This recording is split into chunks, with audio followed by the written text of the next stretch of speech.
Selamat datang di channel Pemuja Malam. Jangan lupa like, share, and subscribe ya. Terima kasih. Chapter 34. Suami paling bucin seantero jagat. Justru, karena kamu tamu, aku harus melayanimu dengan baik. Memberi fasilitas yang terbaik, pria itu lantas berdiri dan masuk ke dalam kamarnya. Beberapa menit kemudian, ia keluar lagi dengan membawa bantal serta selimut. Masuk sana, istirahatkan tubuh serta pikiranmu.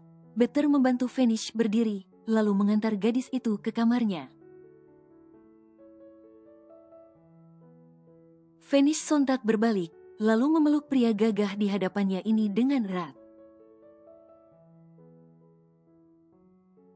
Makasih, pacar memang baik. Ninis sangat bahagia dan beruntung bisa menjadi kekasihmu meski hanya sebentar. Ninis, sekarang rela gak rela melepas pacar. Tapi, Ninis gak mau memaksa keadaan.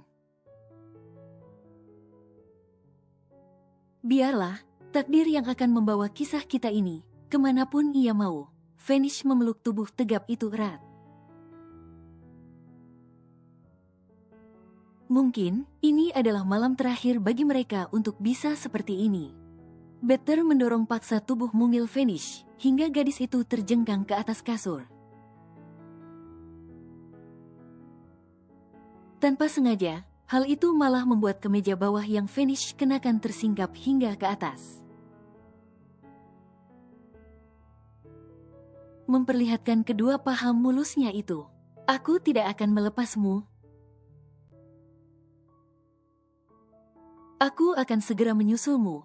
Setelah urusanku dengan papi selesai, Better menutupi Vanish dengan selimut hingga sebatas leher. Kemudian, ia melabuhkan ciuman pada kening gadis itu dengan cepat. Takut, jika ia benar tak mampu melawan gelora yang hampir meledak itu. Segera, Better keluar dari kamarnya. Kunci kamar ini dari dalam. Bagaimanapun, aku ini lelaki normal. Kau tidak bisa mempercayaiku sepenuhnya. Pesan Better sebelum pria itu menutup pintu kamar. Sekarang giliran Better yang mengguyur tubuhnya di bawah shower. Aliran air dingin membasahinya, mulai dari ujung kepala hingga ujung kaki. Berusaha meredam rasa panas yang menjalar ke setiap sendi. Hasrat atau gelora, yang entah sudah berapa lama tak pernah ia rasakan. Kini, kembali menyiksa jasmani serta rohaninya. Agak lama, Better membiarkan air dingin itu mengguyur tubuhnya, demi meredakan hawa panas yang seakan hampir meledakkan akal sehatnya. Huf, aku jadi kedinginan, monolog Better, sembari menggulung dirinya dengan selimut tebal. Better menyeka hidungnya yang berair. Tubuhnya sedikit bergetar. Ia semakin merapatkan selimut hingga menutupi seluruh wajahnya. Saat ini, ia bagaikan ulat yang menjadi kepompong. Better bangun dan beranjak dari sofa, melangkah mendekati kamarnya. Namun, ketika ia hendak memutar kenop pada pintu, sial, pintunya dikunci dari dalam. Better mengumpat di depan pintu kamarnya sendiri. Lagi, dirinya bersin. Matanya juga mulai berat menahan kantuk. Ia pun pasrah kembali lagi ke sofa. Lalu, bergelung rapat di dalam selimut. Sementara itu, di dalam kamar di atas kasur yang nyaman, gadis mungil itu tertidur pulas dengan keadaan mulut menganga. Bahkan, bantal bukanlah ia gunakan untuk alas kepala melainkan alas kakinya. Selain spray yang kusut, selimut juga sudah berserakan di atas lantai. Kamar yang tadinya rapih sekarang macam kapal pecah karena ulah perawan laksak. Sebelum pulang, mendingan Ninis masak sarapan dulu deh. Kasian juga pacar, semalaman ngurusin aku. Mana tidurnya di sofa, pasti pada pegel deh badannya. Vanish bergumam sendiri, sambil memandangi sosok pria yang masih bergelung di dalam selimutnya. Masak apa ya? Vanish membuka kulkas, seketika matanya membola kala melihat isinya. Wah, komplit sekali. Sepertinya, pacar ganteng memang suka memasak, pujinya. Ketika ia melihat isi kulkas yang penuh dengan bahan masakan, bahkan ada sisa daging giling yang sudah dipakai. Vanish pun mengeluarkan beberapa potong ayam, lalu merendamnya agar kembali pada suhu ruang. Setelahnya, gadis itu mencari beras, karena ia memutuskan untuk memasak nasi terlebih dulu. Mendengar suara orang sibuk di dapurnya, Better pun terbangun. Setelah mencuci wajahnya, Better menghampiri asal suara ribut itu. Pemandangan pagi apakah ini? Aku sudah cukup tersiksa semalaman, tidak lagi. Better mengusap wajahnya, bagaimana tidak jika pagi saja dirinya sudah disuguhi pemandangan indah. Melihat gadis mungil yang tengah membelakanginya itu, bergerak dengan luwes. Ke sana, ke sini, dengan kaki jenjangnya yang terekspos. Serta kemeja yang sedikit miring, hingga menampilkan bahu mulus Vanish. Manakala gadis itu hanya menguncil rambut panjangnya asal. Sungguh, penampilan berantakan Vanish justru terlihat seksi dan menggoda di mata Better. Membuat geloranya kembali bergejolak, hingga mendorong kakinya untuk melangkah mendekat. Sibuk banget sih, masih pagi begini. Better yang sudah berada di belakang Vanish, mengulurkan kedua tangannya untuk menyusup ke depan perut ramping gadis mungilnya itu. Ah, pacar, pekik Vanish yang kaget. Seketika matanya pun ikut membola, ketika kekasihnya itu mendekap erat dari belakang. Bahkan, Better mengecupi bahu serta tengkuknya. Pak pacar, Ninis lagi masak buat sarapan kita. Bisa lepas dulu gak? Nanti gue gosong ayam bakarnya, ucap Vanish, tergagap. Ia merasa aneh dengan perlakuan Better, yang mana membuat sekujur tubuhnya meremang. Vanish segera mematikan kompor, lalu memindahkan ayam bakar ke dalam piring. Berusaha abai dengan sentuhan lembut yang dilabuhkan Better pada bahunya. Pacar, sarapannya sudah siap. Kita makan dulu ya, pinta Vanish, yang tak dijawab oleh Better. Karena dirinya tengah sibuk menikmati bau tubuh gadis di dalam pelukannya ini. Aku tuh belum ganti baju. Masih bau. Vanish berusaha meronta, ia mulai merasa tak nyaman. Ia merasakan ada sesuatu yang tak beres dengan Better. Kau wangi, aku suka baumu. Better terus mendusel di belakang tengkuk Vanish. Laki itu sudah mulai kehilangan akalnya.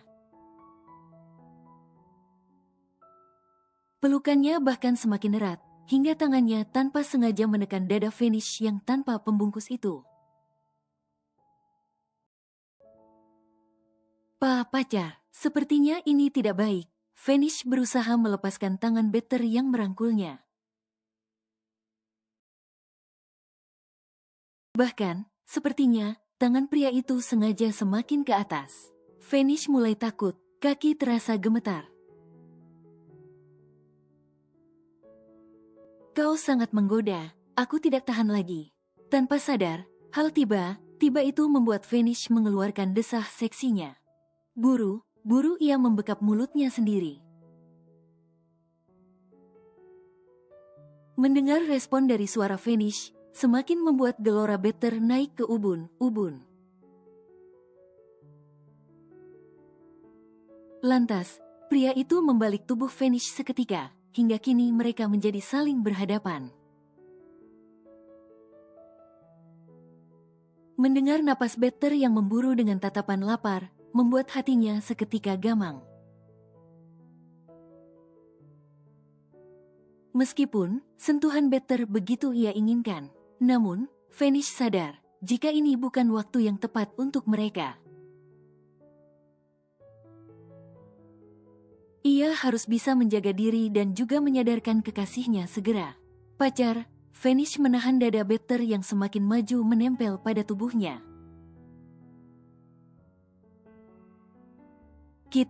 Seketika mata Vanish terbelalak lebar, tatkala bibirnya tak lagi suci. Better telah merampas ciuman pertamanya tanpa izin serta kasar. Vanish berusaha berontak dari dekapan erat Better. Pria ini sudah dikuasai oleh nafsu yang menutupi akal sehatnya. Vanish sadari itu, karenanya ia berusaha menghentikan semuanya, selagi dirinya masih dilingkupi kewarasan. Sekuat tenaga, Vanish menahan tangan kekar itu. Dirinya yang kecil mungil hampir kalah tenaga.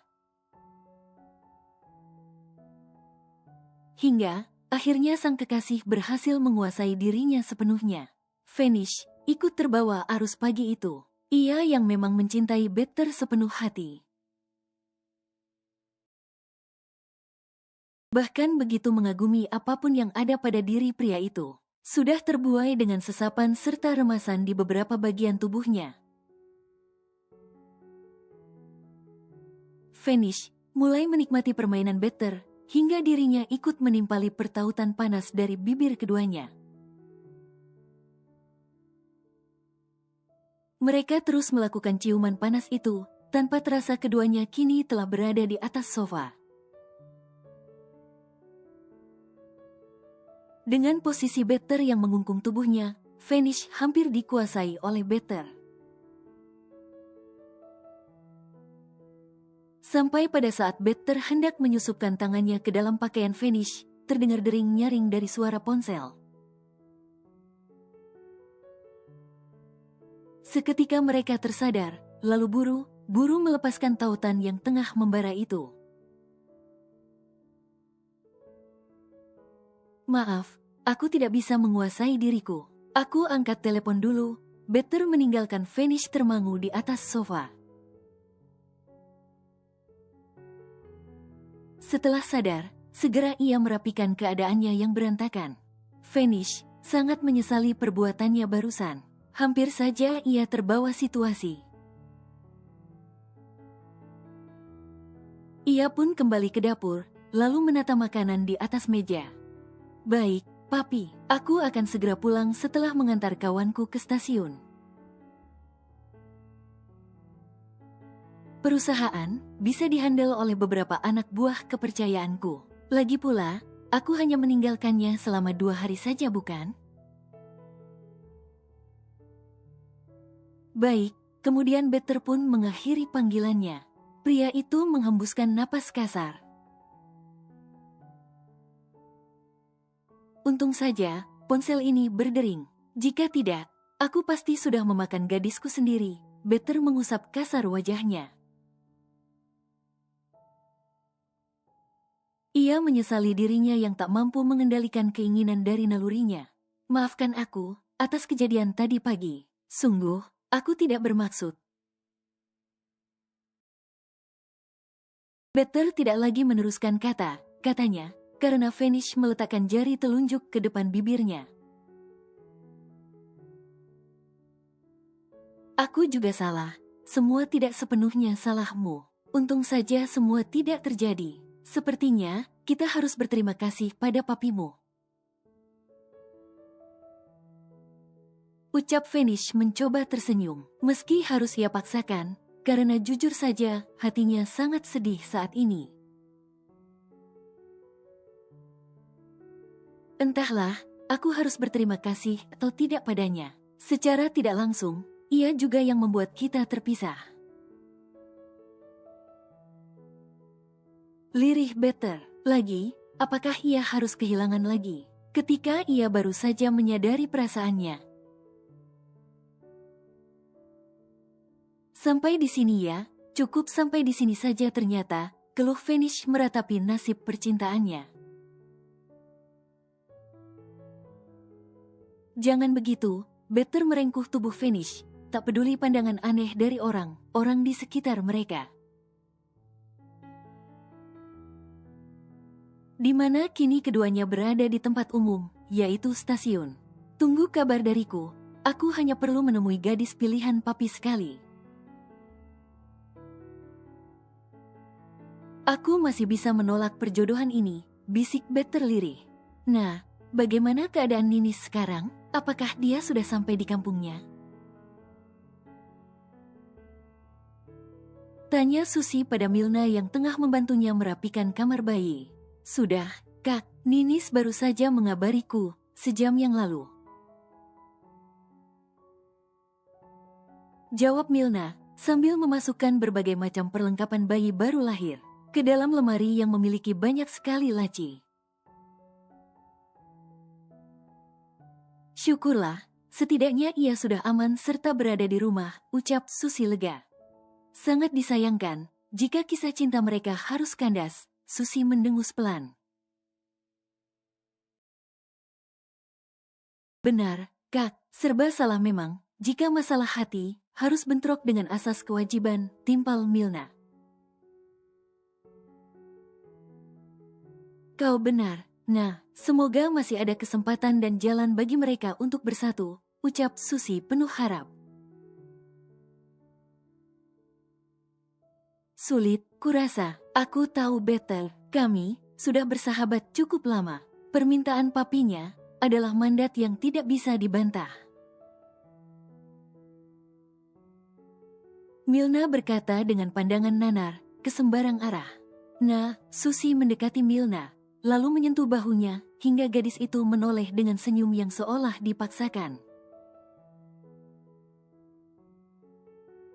Dia pernah berpisah sekali dengan gadis yang dicintainya, padahal mereka begitu dekat, hingga beberapa kali melakukan hubungan intim.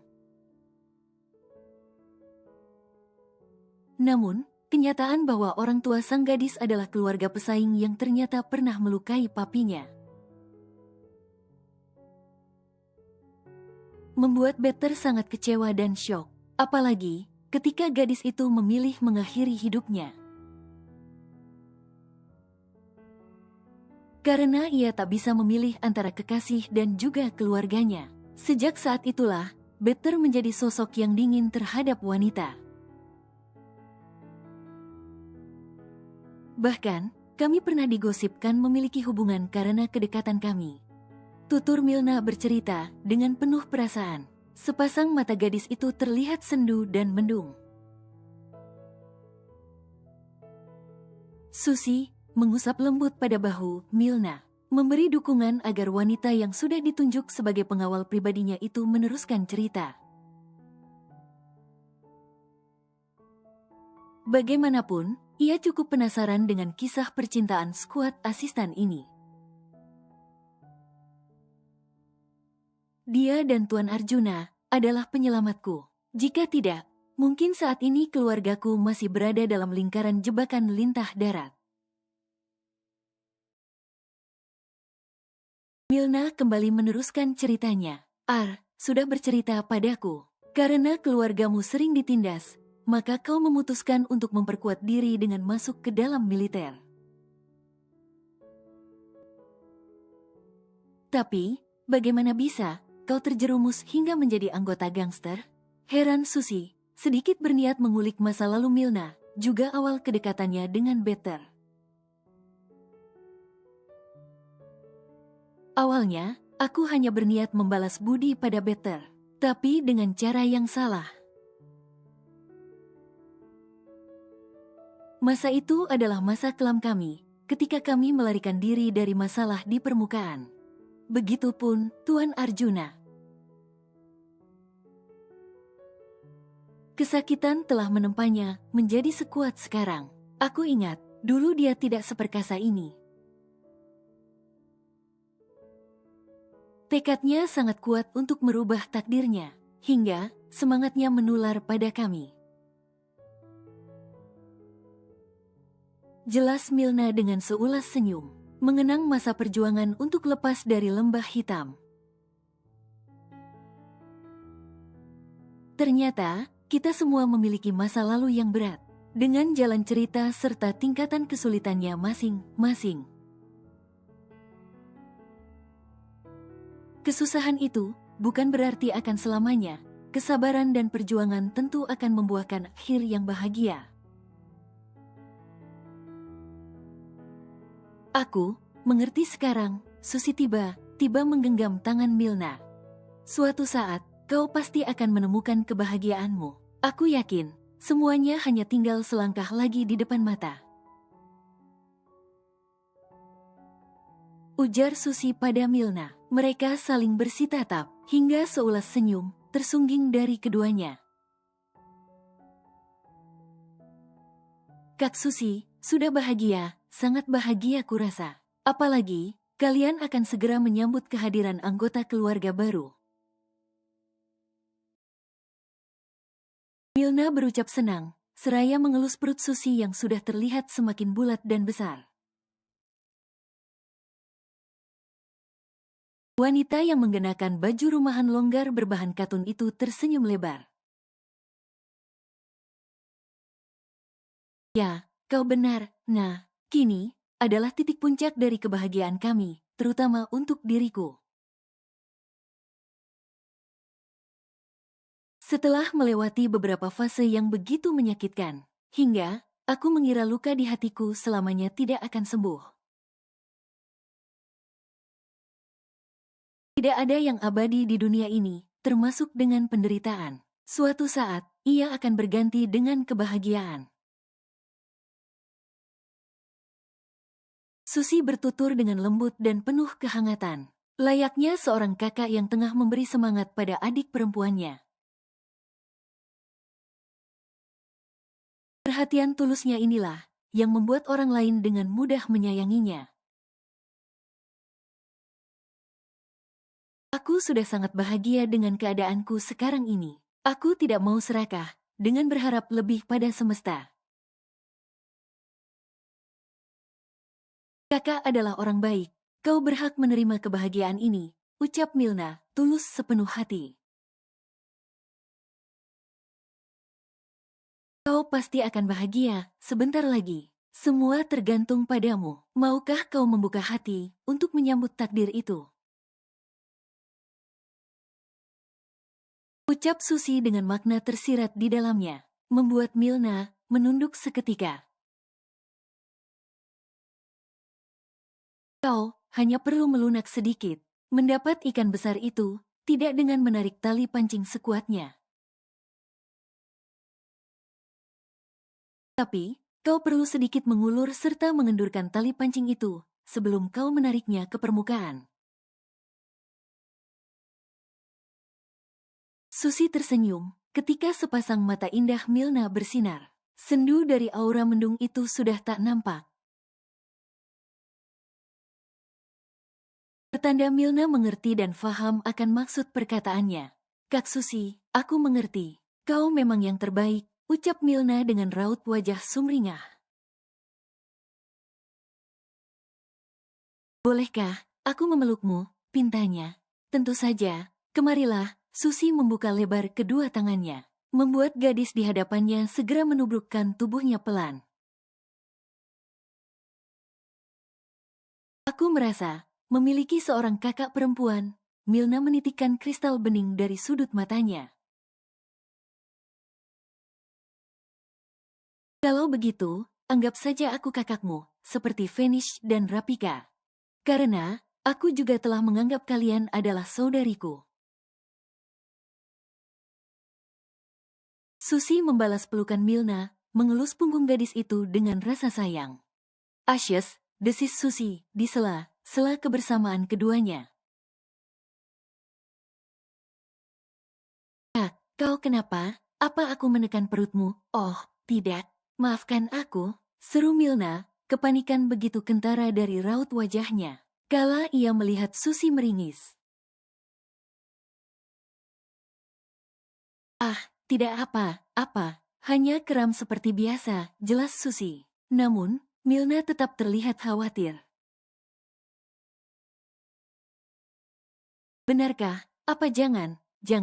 Bayi kakak mau keluar, Milna sontak menutup mulutnya dengan mata yang membola.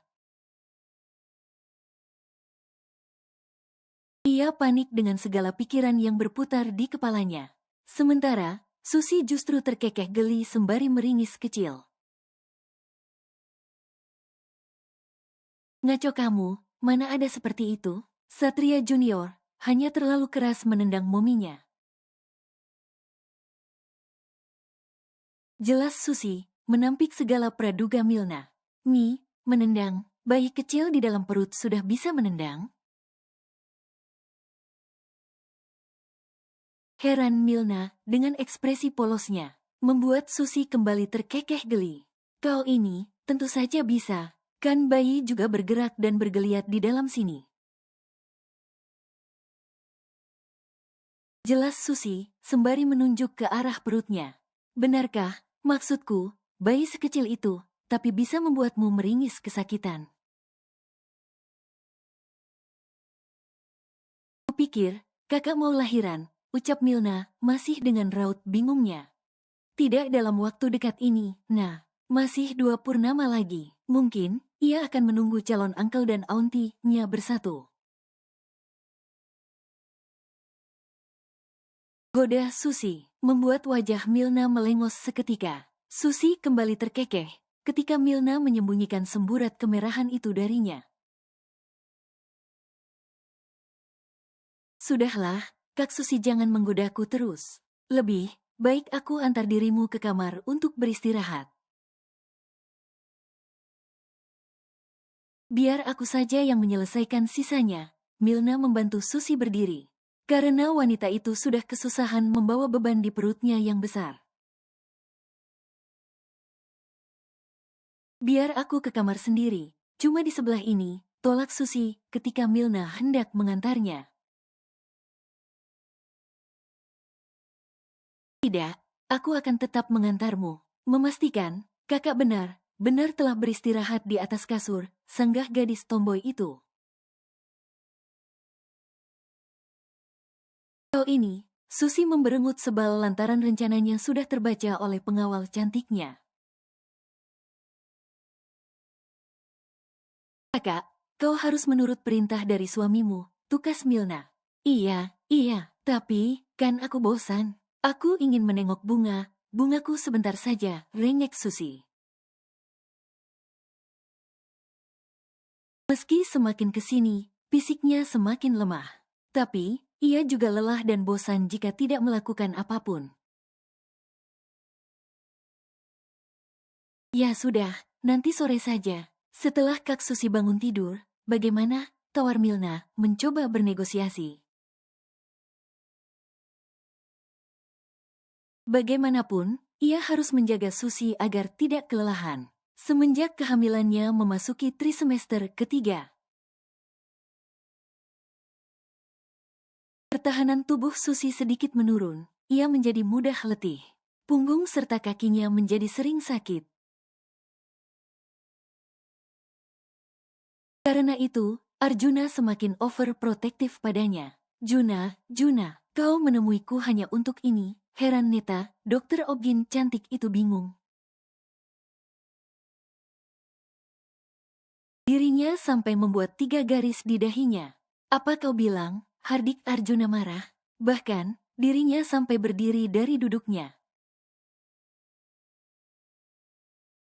Iya, tidak perlu marah begitu. Aku lupa kalau kau adalah suami paling bucin seantero jagat. Neta malah meledek, meski wajah sahabatnya itu sudah merah padam. Kau tidak akan mengerti, Neta, sebelum kau merasakan yang namanya cinta. Perkataan Arjuna barusan, sontak membuat dokter cantik itu kena mental. Sial kau. Cepatlah, katakan saja, titah Arjuna membuat kedua bola mata Neta berputar malas. Dia sepertimu pasti tahu internet, kan? Kenapa kau membuang waktumu dengan mendatangiku? Padahal, artikel di internet mengenai hal itu banyak sekali. Bahkan, jika kau ingin melihat secara langsung, videonya pun ada, cecar Neta gemas, sekaligus kesal. Aku ingin bertanya langsung pada pakarnya, bukankah itu lebih baik, tukas Arjuna ketus. Iya sih, memang, hanya saja, tidak perlu menggunakan alasan urgen. Kau kan bisa menelponku, atau mengirim pertanyaanmu lewat chat, dalih Neta. Meskipun Arjuna adalah suami dari pasiennya, tetap saja, ada yang lebih prioritas lagi ketimbang meladeni sikap suami yang super-duper bucin ini. Hei, kenapa kau sepertinya marah dan tidak suka akan kedatanganku di sini? Seru Arjuna, bermaksud protes. Pasalnya, Neta hanya mengkritiknya saja tanpa menjelaskan apapun perihal pertanyaannya. Neta mencengkeram pulpen dalam genggamannya, menahan geram pada pria di hadapannya. Lalu, apa masalahnya? Tanya Arjuna datar. Masalahnya, aku telah meninggalkan pasienku di meja operasi. Padahal, aku hampir saja mau menyayat kulit perutnya. Tapi kau datang dengan status urgen. Bagaimana aku tidak panik? Akhirnya, Neta mengeluarkan juga rasa geram yang ia tahan sejak tadi. Kau telah kupilih sebagai dokter pribadi istriku. Aku membayarmu dengan harga yang tidak murah. Jadi, aku berhak memanggilmu kapanpun aku butuh, Arjuna berkata dengan datar. Ia berdalih tanpa rasa bersalah sama sekali. Neta memijat pelipisnya, sampai kapanpun berdebat dengan Arjuna hanya akan membuang energi dan waktunya saja.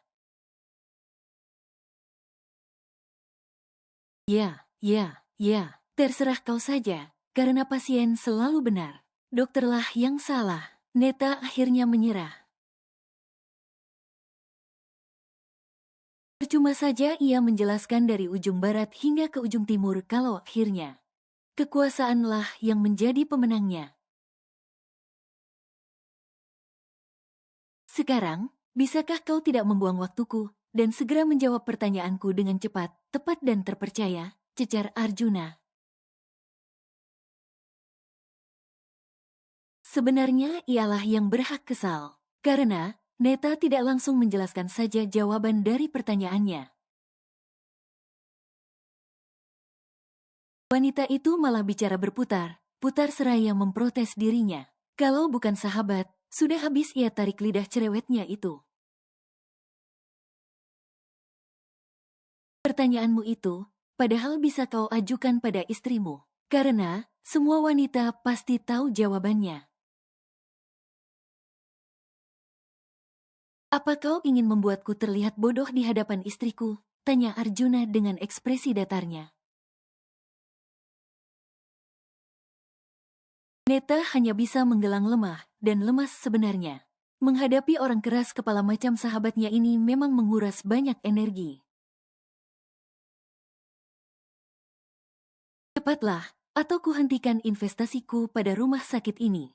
Arjuna berkata dengan aura dingin. Ia sudah mulai tak sabar dengan jawaban yang seolah diulur oleh Neta.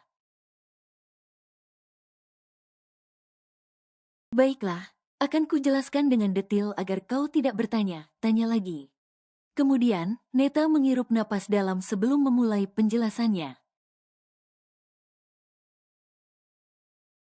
Oh iya, tadi kau bertanya apa? Aku lupa. Tanya Neta, seraya mengernyitkan alisnya. Neta, gertak Arjuna geram. Ah, iya aku ingat. Jangan mudah marah, nanti kau cepat tua. Baru mau punya anak satu masa sudah berkerut dan keriput. Kekeh Neta, benar memancing kesabaran seorang Arjuna. Baiklah, kau ini tidak bisa diajak bercanda sedikit. Neta menyudahi tawanya karena melihat mata Arjuna sudah berkilat tajam. Jun, dengarkan aku. Setiap wanita menginginkan proses melahirkan secara normal. Kemudian Neta menjelaskan dengan rinci serta detil hingga Arjuna tidak memiliki kesempatan untuk menyelanya. Proses itu pasti akan sangat membuatnya kesakitan. Mengeluarkan bayi sebesar itu dari dalam tubuhnya. Aku tidak bisa membayangkan bagaimana tersiksanya dia nanti. Aku tidak bisa membayangkan apa aku akan sanggup melihatnya tersiksa ketika mengeluarkan bayi kami. Arjuna bertutur dengan emosi yang turun naik. Bahkan pria itu terlihat beberapa kali menghirup udara untuk mengurai ketegangannya. Neta tersenyum simpul, melihat raut wajah Arjuna yang bingung dan kalut. Pasien pertama yang begitu membuatnya kagum hingga geleng kepala. Jun, kau tidak perlu khawatir. Proses seperti itu pasti akan dialami oleh setiap wanita dan calon bakal ibu.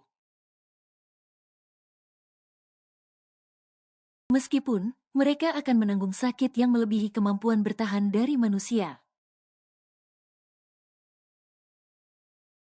Karena rasa sakit ketika melahirkan itu hingga 55 del. Sedangkan daya tahan tubuh manusia pada umumnya hanya mampu menahan rasa sakit sebanyak 45 del. Jelas Neta yang tak melepas tatapannya dari Arjuna. Apa perumpamaan sakitnya? Jelaskan padaku, Arjuna kembali bertanya, karena ia belum puas dengan penjelasan dari dokter cantik itu. 55 del diumpamakan sebagai rasa sakit ketika seluruh tulangmu dipatahkan secara bersamaan. Neta berucap sembari mengusap tengkuknya. Ia yang sudah berkali-kali menyaksikan serta menangani pasien ketika melahirkan. Sudah hafal betul bagaimana ekspresi serta tingkah laku para wanita itu ketika diserang rasa sakit yang sangat hebat. Semua akan terasa lebih ringan dengan adanya dukungan dari sang suami. Cinta dari pasangan akan mengalirkan kekuatan, itu yang sering kusaksikan selama menangani para pasienku. Karena itu, sejak awal, aku selalu menegaskan kepada para calon ayah, agar menyiapkan mental mereka untuk menemani sang calon ibu dikala melahirkan buah hati mereka nanti. Bila takut darah, maka belajarlah untuk membiasakan diri. Atau, jangan melihat prosesnya, cukup pandangi saja wajah sang istri. Itu yang selalu aku tekankan terhadap pasienku selama ini. Neta kembali memberi penjelasan secara gamblang kepada Arjuna. Membuat pria itu mengusap wajahnya lalu menghela napas panjang. Seakan ia baru saja mendengar kisah yang begitu menegangkan. Bagaimana dengan proses yang kedua, yang kau sebut pembedahan sesar, apakah itu tidak akan sakit, cecar Arjuna dengan wajah antusias. Proses sebelum dan sesudahnya juga menyakitkan. Pasien akan disuruh berpuasa dulu selama 8 jam sebelum operasi. Dan tidak boleh minum setelah sadar hingga efek bius benar-benar hilang. Prosesnya juga tidak mudah. Karena ketika operasi caesar, akan ada 7 lapisan perut yang akan dibuka, seperti lapisan kulit, lapisan lemak, sarung otot dan seterusnya hingga rahim. Setelah bayi dikeluarkan, lapisan itu harus dijahit lagi satu persatu, sehingga jahitannya menjadi berlapis-lapis. Neta menjeda sebentar ucapannya, lalu ia menatap dengan lamat ekspresi pria di hadapannya ini. Kau tahu, sang calon ibu yang terjaga akan menerima bius lokal, atau disebut juga blok epidural, spinal. Proses tersebut berguna untuk membuat mati rasa pada bagian bawah tubuh yang akan dioperasi atau disayat. Operasi caesar sendiri tidak akan sakit karena ada pengaruh dari obat bius tadi. Akan tetapi biasanya pasien akan mengalami nyeri dan kram pasca pengaruh obat bius hilang. Kedua proses ini memiliki resiko tinggi bagi keduanya. Perjuangan yang memiliki tingkat kesulitan masing-masing.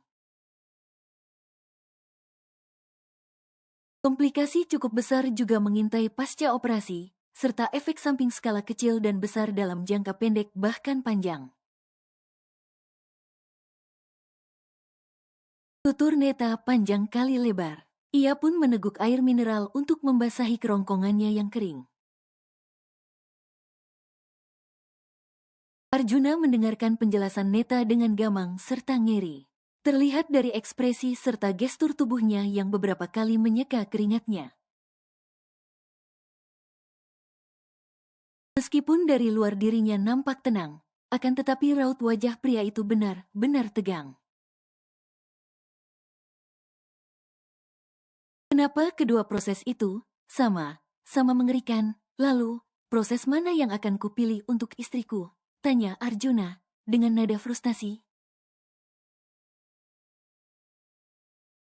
Jun, proses kelahiran itu tidak bisa dipilih. Biarkan saja semuanya terjadi secara natural dan spontan. Kami, para tim medis yang berhak memberi diagnosis akan kelanjutan prosesnya nanti.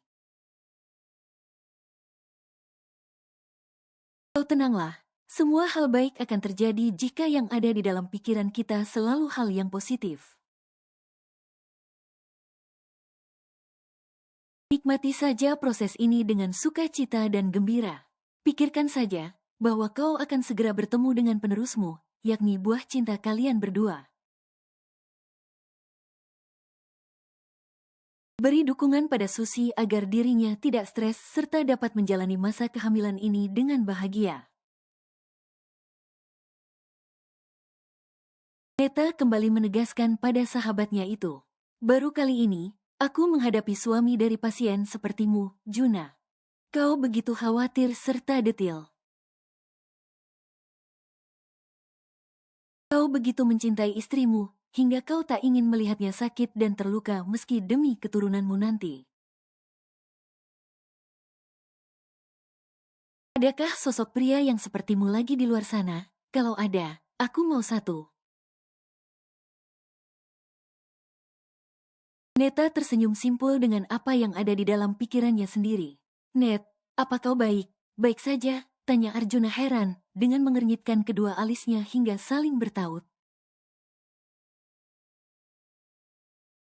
Aku lapar. Itu urusanmu, Net. Setelahnya, Arjuna pun bangkit dari kursi yang ia duduki lalu segera melangkah keluar dari ruangan itu. Dasar, sahabat gak ada akhlak, Neta pun mencebik menyaksikan punggung tegap itu menghilang di balik pintu. Udah lama gak pulang, ternyata kamar Ninis masih rapi. Emak, pasti deh yang ngurusin. Kirain, bakal ditempatin sama Kis. Vanish mengedarkan pandangannya di dalam kamar yang tak seberapa luas itu.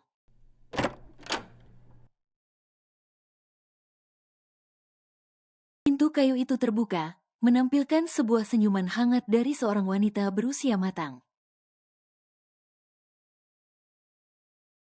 Nis, nih emak bikinin teh anget biar enek kamu ilang. Wanita berusia 40-an yang bernama Kelly itu menyodorkan gelas gagang berisi teh yang masih mengepulkan uap panasnya itu. Makasih ya, Mak. Tahu aja kalau Ninis butuh ini. Vanish tersenyum, seraya menerima gelas dari tangan Kelly. Mak, kapan kita akan menjenguk ayah? Tanya Vanish, sembari menyeruput tehnya perlahan. Nanti sore aja, biar kamu istirahat dulu. Nanti, emak kabarin dulu ke ayah. Rencananya, hari ini juga Tuan Si akan menjenguk, ucap Kelly enteng. Ia tak tahu saja, ketika mendengar nama itu, dada Vanish langsung berdentum kencang. Jadi, Ninis akan ketemu di sana, tanya Vanish terbata. Bagaimanapun, ia merasa belum siap untuk bertemu pria yang dijodohkan oleh ayahnya.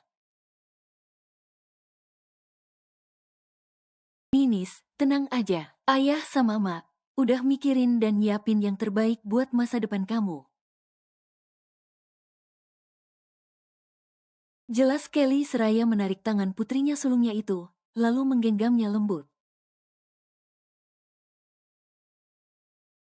Vanish hanya tersenyum hambar, bagaimanapun juga sisi hatinya merasakan sakit meski tak berdarah. Seketika ia menangkap bayangan sang pacar di pelupuk matanya. Buru, Vanish menggeleng cepat demi menghapus bayangan samar itu.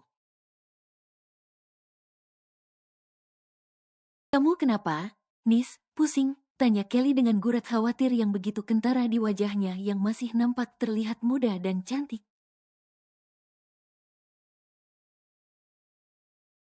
Enggak kok, Mak. Ninis gak napa, beneran. Vanish melambaikan tangannya ke depan, ia tersenyum meski dipaksakan. Sehingga kekhawatiran dari wajah Kelly berangsur hilang.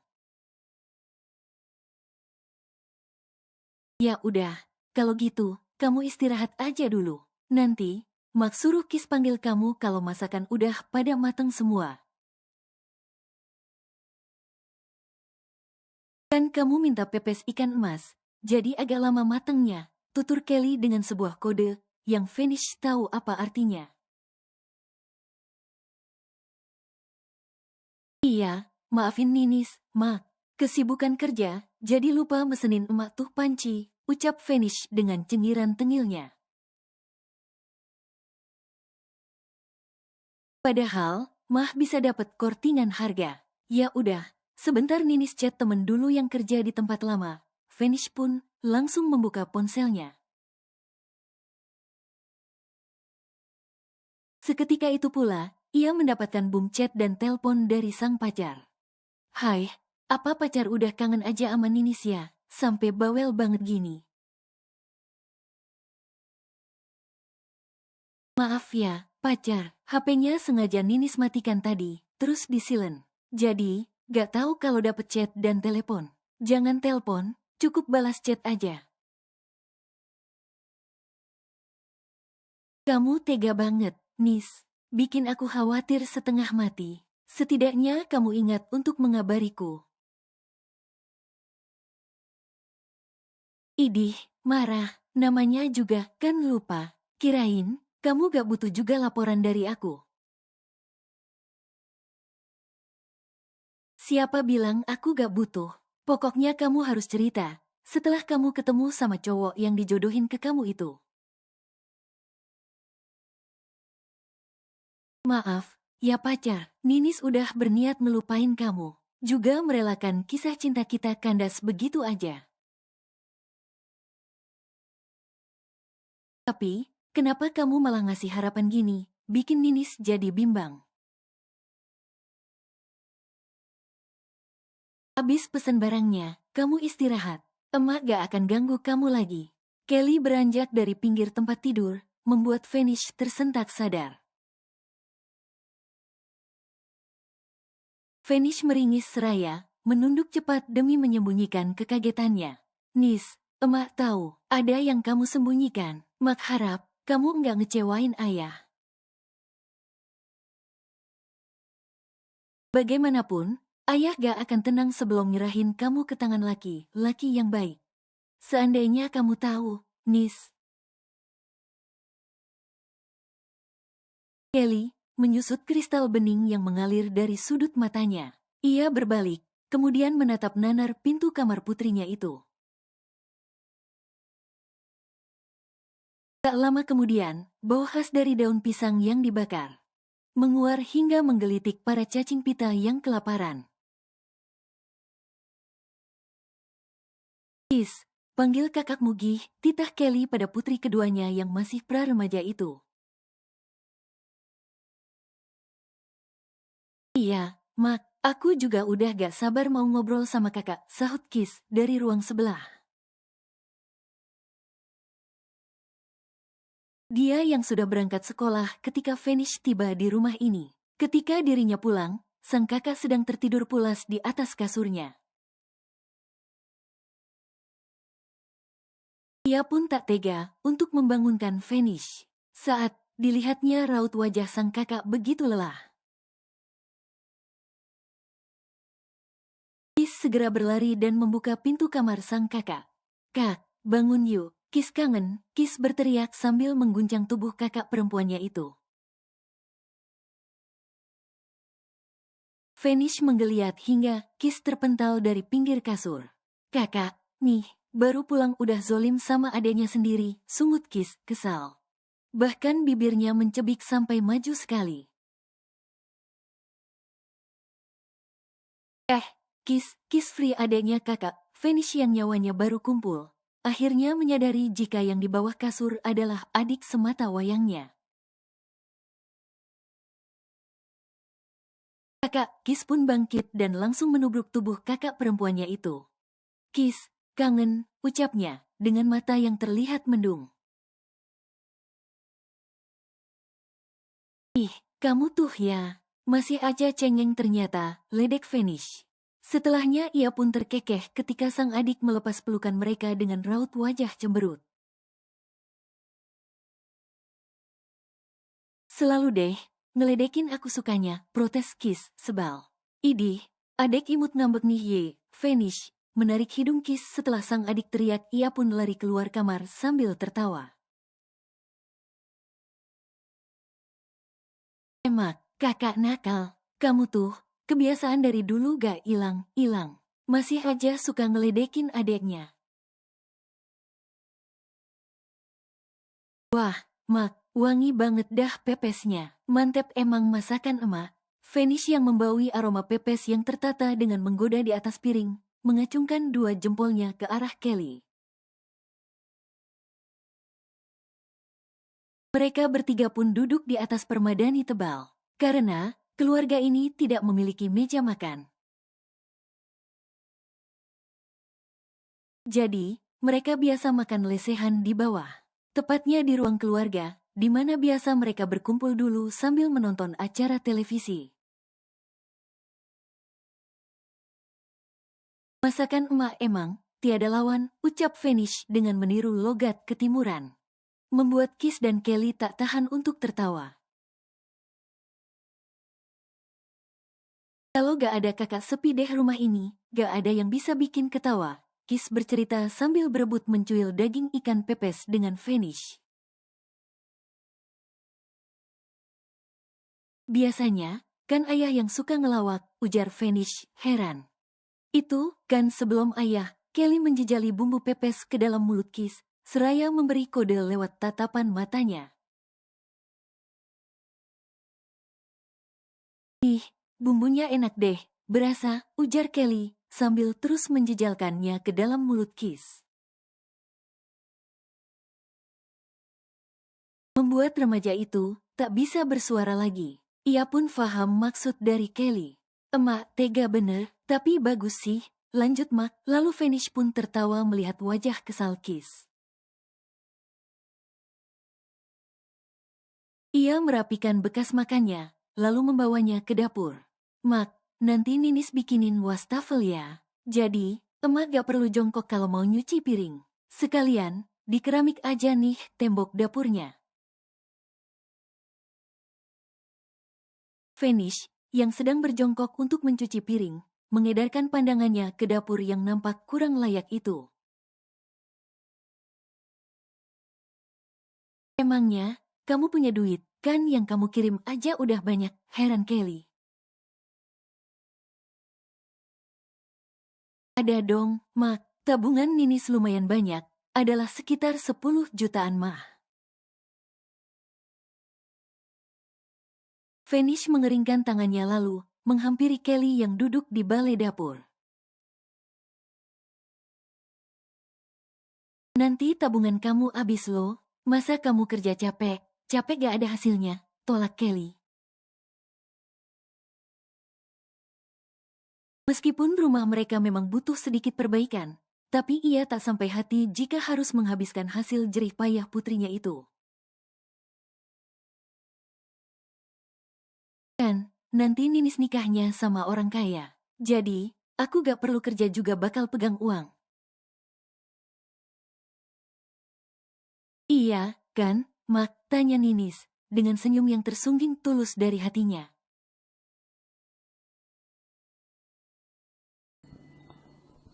Bersambung.